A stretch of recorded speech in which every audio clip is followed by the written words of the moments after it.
Lastly, we have Natalie Portman. Natalie Portman lives next door to Timothy Hutton's childhood home. She flirts with Timothy Hutton after he gets back for his high school reunion. But Natalie Portman is 13, yet she seems more interesting for Timothy Hutton to talk to than the women in their late 20s he knows. Natalie Portman can tell that Timothy Hutton is at a crossroads in his life as soon as she meets him. She seems to have a lot of wisdom and insight despite being so young. I remember watching this movie when I was 18 or 19 and wondering how Natalie Portman would look when she grew up. It turns out she still pretty much looks the same as she did when she was 13. But she's always been a good actress. She's really impressive here in Beautiful Girls. Yeah, I thought she learned a lot from her marriage to Darth Vader. So Timothy Hutton is at this crossroads in his life while he's staying at his childhood home for the 10-year high school reunion.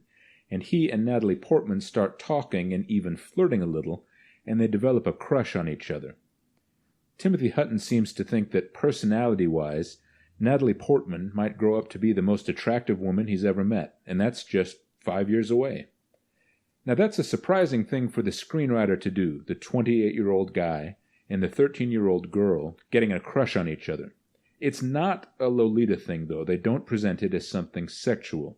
The film is about growing up and figuring out that you have to be happy with the life you really have instead of holding out for an imaginary life that seems like it would be better. So this part of the story really isn't played as a dirty thing. It's metaphorical. It's poetic license. In Natalie Portman, Timothy Hutton sees one last shot at the kind of romance young men imagine they'll have one day. Something that actually might work out in reality to be the same thing it promised to be when we were too young to know better.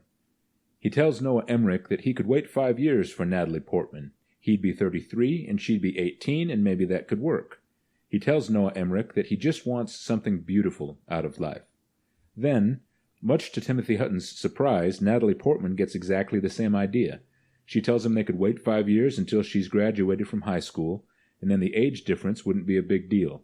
But he doesn't go for it, of course. The film is about learning to prefer real love over what we imagine love is going to be when we're young. But Natalie Portman's role here is one of the most interesting things I've seen in the movies.